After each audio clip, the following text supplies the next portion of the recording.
Yan, ginawang ko ng paraan. Ginawa namin ng paraan yung ating ano, kasi yung nakaraan magbibideo ko lobat siya kaya yan nilagyan namin ng chip para sa pagcha-charge kasi ito kasi ay MPS meter na to ay napakatagal nang binili nito. Ito 20 ano pa, parang 2020 pa. So napakatagal na, 2025 na ngayon, ito 2026 na, nasa kalagitnaan na. So matagal na ito, kaya noon yung bili ko dyan, mahal pa, 2,000 plus pa yan. Nung una, ngayon 700 plus na lang Kaya ayun, mula noon chinarge lang namin ng konti yung battery nung malowbat siya. Tapos madalang naman magamit. Pero sa tagal lang yon nagpa-function pa ng maayos. Kaya may mga problema dyan dun sa ano. Kaya lang to MPS to. Hindi siya FPS. At hindi rin siya kagaya nung ano na may selector para maging FPS. MPS talaga siya.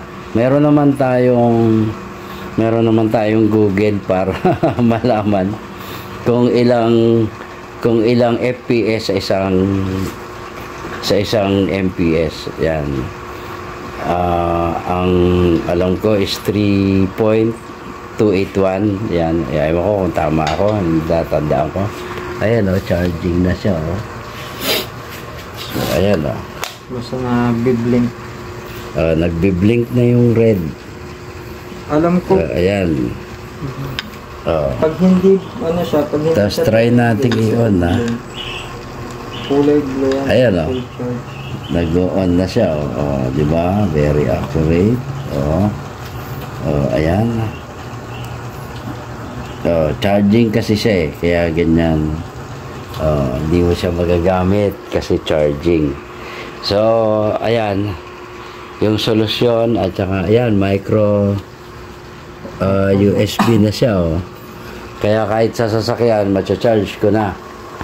So, ayan, yung isa sa atin kasing channel, hindi lang airgun yung matututunan nyo dito. Pati yung mga ginagamit sa ating mga airgun, matututunan nyo kung paano nire-repair kahit nga yung machine Pagka tinuturo ko kagaya ng machine natin, nabili ko yon before pandemic, magpa-pandemic na talaga nung mabili ko yon. Tapos nagamit ko siya una, issue pandemic na.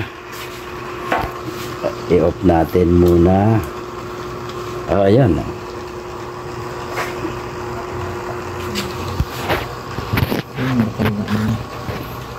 parang ayan, tinanggal muna natin yung charger, i-off natin. Ayun pala, ready na yan. Pag dumaan yung pellet dyan, ayan pag kamay lang, ayan. So, i-off muna natin. Yan, off muna siya. Para ma-charge natin maigi. At yan ay gagamitin ko pag katapos ko ayusin yung airgun ko. Pakita natin sa lahat na yan ay pang 0.177 lang daw. So doon naman lumalabas, parang mekaniko yan. Doon lang lalabas yung mekaniko at saka doon lang magtatrabaho yung mekaniko kapag may sira yung sasakyan. So doon gagawin natin na upgrade natin siya. Although may panggawa na ako ng barrel na 0.177, since 0.22 na yung nakalagay, 0.22 muna, gawin natin siya sa 0.22 tayo. Tapos madali naman siyang i-adjust kapag kailangan natin ng sa 1.77, pahihinain lang. Ang mahirap niyan yung pagpapalakas. So yun muna yung gagawin natin, palalakasin natin. Kaya hinahanda ko tong MPS meter natin para kondisyon siya kapag nagano siya. Ayan na nga lang. Taon na uli yung bago ito. Kaya kahit sa sasakyan, Kapag yung sasakyan ko naman merong charger yon, kahit hindi umaandar yung sasakyan, kahit wala yung susi, pwedeng gamitin pag charge. Naka-ready tayong ganyan para hindi kailangan naka-on susi. So hanggang dito na lang, i-share ko lang sa inyo. Yan na chip na ginagamit. Isa yung chip para sa pag-charge talaga. Yung kaibahan lang yan, yung chip na kinabit namin medyo mas maliit kaysa dun sa nabibili online na chip for charging. Yan medyo maliit siya kasi galing siya sa ibang